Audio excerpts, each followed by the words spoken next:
Hello, curl friends. How are you? I am so excited to be recording a special conversation with a STEMinist who is a curl friend of mine and family. I love having an opportunity to highlight the amazing curl friends in my family, but also highlighting what they're up to. And I have a cousin of mine who is coming up to the block to share her curly journey, her current aspirations, and what is her story in connection to STEAM. So, with no further ado, I'm going to bring up Nichole Harris.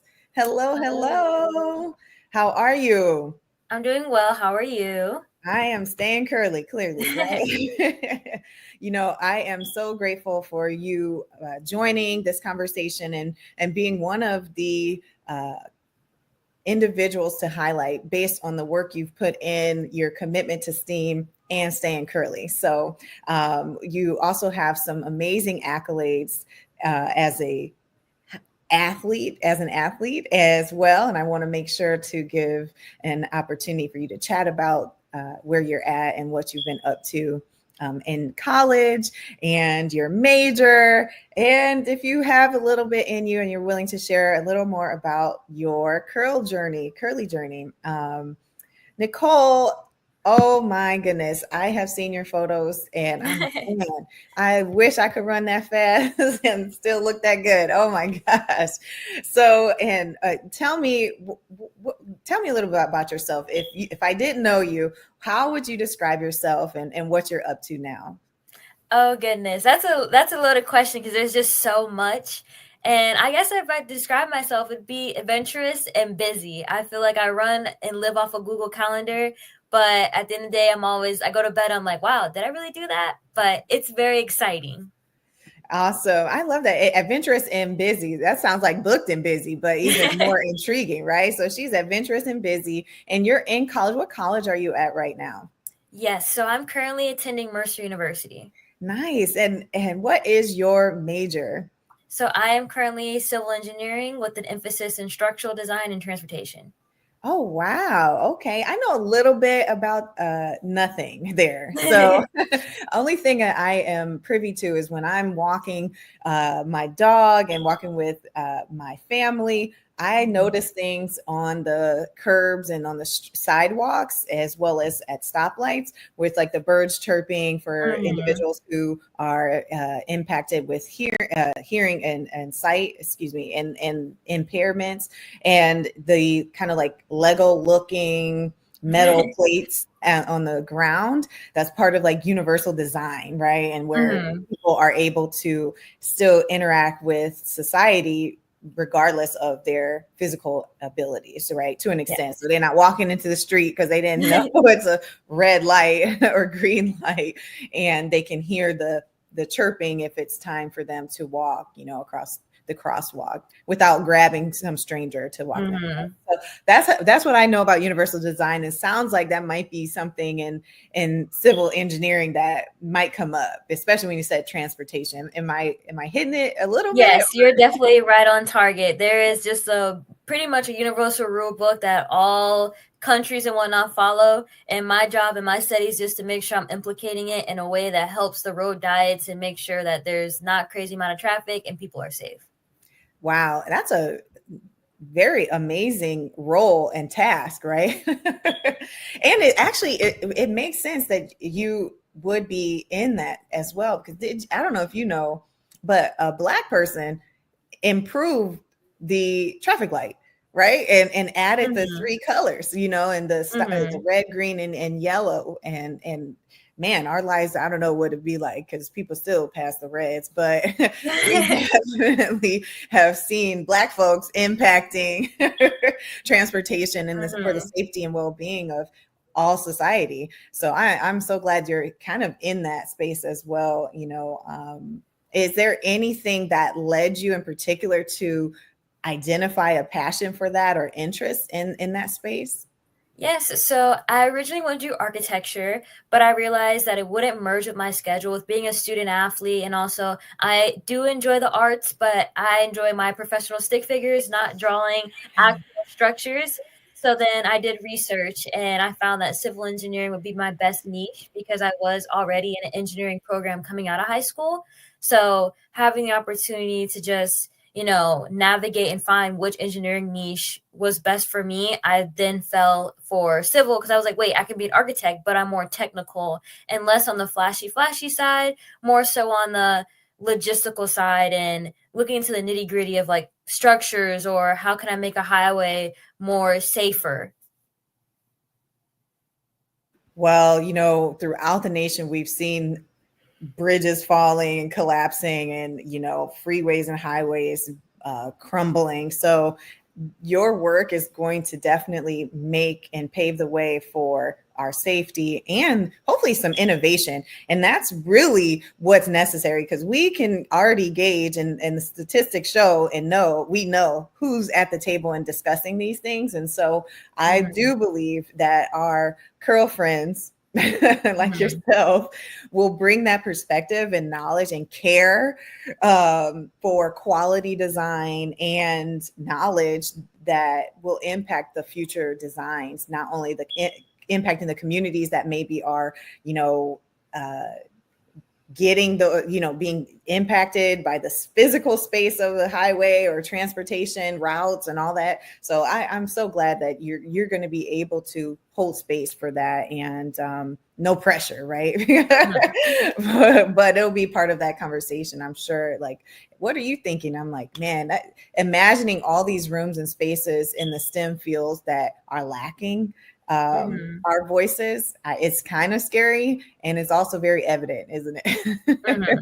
One of the things I talk about with the curl friends is, there were phones that were being created and all the sleek designs. For one, they're too big for a female hand typically, right? An average female hand. And then not only that, they were blowing up. And I stand by when those phones were like catching fire. I was like, a woman would have plugged that baby in to every outlet in the house with a curling iron, with the phone charger, with the whatever TV plugged in, and we would have known, hey, you only have about 2 hours duration. This battery's gonna blow, or the voltage is too high, So I just know that you being in that space is going to be so exciting to watch and see what you can come up with.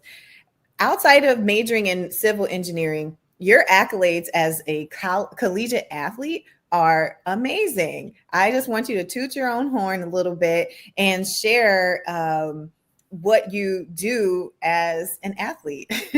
What is your claim to fame? Yes, so I am a long distance runner, but long distance / middle distance. So I specialize from the 800 all the way up to the 5K. And my first 2 years at my previous university, I was able to be on the top 5 list for both of my events in the 800 and the 1500. And I placed 6th in conference as a freshman for indoor. And I've transferred now to Mercer, where I have the top 5 times for the mile and as well as for the 800. So I've been able to kind of shock their record books, but I'm excited to do a little bit more, as now that I'm in my last lap, I guess you could say, I'm just ready to finish up and get as much as I can get done. I love that you used an analogy, finish your last lap, because you are a college senior. So amazing. I love that. And congratulations on shaking up the record. I think, it's a testament to your ability to persevere and achieve goals that you set for yourself. I noticed and really wanted to also highlight one of the activities you'll be doing this upcoming semester. Yes. Can you share a little bit more? Yes, so I will be traveling to Belize with my professor, Dr. Burek, and we'll be testing out lead paint throughout the region of Belize because unfortunately the country doesn't have any regulations on the paint that they use for public spaces. And unfortunately, a lot of the paint have traces of lead in them. And as you all know, lead can be extremely harmful to the body. So what we're doing is we're partnering with the University of Belize, and we're trying to help pass a bill to ban the use of lead within paint products. Wow. What a beautiful connection to like explain civil engineering. Because it's not only just the STEM studying, right, of the Mhm. lead, the amounts of lead in paint, but to also work to pass a bill to ban the use of lead. And, in the United States, we are supposed to have that in place, right? Mhm. Have lead and certain levels are considered extremely toxic. We also know that we have studies showing there's lead in water in Flint Mhm. and Mississippi. And Mhm. so, I just love that you're able to uh, take that passion and information that is impacting the United States and even care about another country and helping make Mhm. changes in Belize. I know a lot of people vacation out there, it's on their bucket list, and look at you making it a reality for, hey, you get to travel to Belize and stay out there, but also going with a purpose that is going to make a huge long-term and imperative impact on their livelihoods. Wow, being a voice, and when you bring stuff back to the United States, you'll be able to share with us the results. We'll bring you back and tell us how was that process, and things you learned. And can you tell me, do you have to learn any Spanish or any other requirements you have to uphold in order to fulfill your study abroad experience? So Belize is actually an English/Spanish speaking country. So luckily for me, I will be able to still use my mother tongue. But if I would like to, I can choose to learn a little bit of Spanish just to help out my professor so that she's not having to constantly reiterate things for us. Yeah. So it's not mandatory, but it is something that I have looked into to learn a bit of Spanish just because I would like to have a, more in-depth experience with the people that I'm working with. Absolutely. And I know a little Spanish. Okay. Mi pelo es rosada. Okay. So your hair is curly. Okay. At least you can get that. And I know in Belize, there's also some really strong ties to the what we would say black skinned Mhm. folks. So it'll be an amazing experience to see. I'm sure communities that you're like, you could be my cousin, like, Literally. wow, just even those similarities, I think, will bring you even another chance to grow closer and an appreciation, the global experience of being a curl friend. Mhm. You're bringing us around the block and all around the world here. So thank you. Yes. Look, representing. So we've talked a little bit about your experience in college, what you're majoring, and an upcoming, study abroad opportunity, as well as your accolades as an athlete. But now let tell the curl friends, they're gonna look, she's good, she got it, she's always had it, right? They're gonna think that you've had it together, right? And can Mhm. you share maybe something that kept you going in times that were difficult? You can start with your story and share maybe a mantra or a life goal that kept you focused, and maybe some words of encouragement for our curl friends. Yes. Oh my goodness. Although it may seem that it's been easy, clean cut. No, I feel like being an engineering major teaches you it's all about failure. You have to fail and get back 10 times harder. It is not a straight linear path. It's like my biggest philosophy in life is that it comes in waves. You just got to ride each wave and enjoy the highs and get through your lows and remind yourself why you're here. And one of my mantras that I always tell myself, even when I'm running, I'm like, I'm a beast. And that's all I can go with is just be a beast. I say, good morning, queen to myself. I make sure that I'm talking to myself kindly because not only are my peers my biggest critics, but I'm also my biggest critic. And since I'm typically the only, I have to remind myself who I am when I'm in those classrooms and not back down and not be embarrassed that if I get something wrong, you have to be vulnerable and don't be too intimidated by other people and just do your thing. Remind yourself, why am I here? Every day when I'm in class, I'm like, why am I here? Because I want to make a change in the world. And as cliche as it sounds, I know that although I am the only, I'm making an impact and representing a whole crowd of people that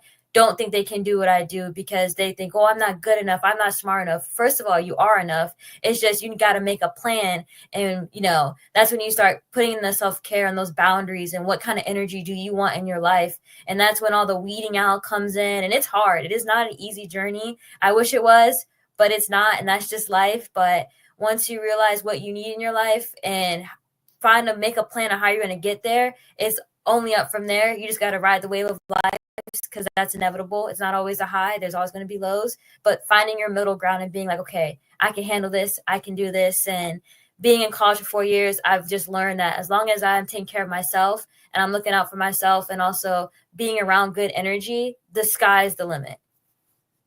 Wow. First of all, I'm a beast. Yes, that's it. Just reminding yourself that you can do it and that you can own that space that you're in, even if it feels, the opposite, I'm sure at times. I really appreciate that you're saying, set goals and, make a plan and staying focused. It seemed like you were really identifying, hey, there's highs and lows, but if you can find that center, what can you achieve, little milestones along the way, for sure. And do you have a shout out for anybody who's maybe made an impact in your life or help guide you through this journey, as far as staying in STEM and STEAM fields, and then even as an athlete, as well as taking the jump to study abroad and go out of the country? Yes. So I had a teacher in high school. His name was Mr. James. And he knew when I walked in that classroom as a freshman in high school, because I was an engineering magnet program. So it was very different from what I came from in middle school. And he was like, you got to go. And when he said that, he said as in like, you got to push yourself, Nichole. You got to get off your feet. You can't, like, nothing's going to be given to you as you go through this journey, because I walked 2 miles every day to my bus stop because I was not zoned for my high school. So from the get-go, it was grind time. And I had to, if I really wanted to be the engineer and the woman that I am now, I had to make a lot of sacrifices. And so I love Mr. James because he always pushed me. He was tougher on me than all the other kids. Like, I knew that for sure because he was tearing me up on those exams. But it was to prepare me for the real world, because once I got to college, I was like, I really do have to, work 110%. I can't do the bare minimum. I don't have that pass in the world where I can be the bare minimum and that's good enough. I have to be 110% to even be seen.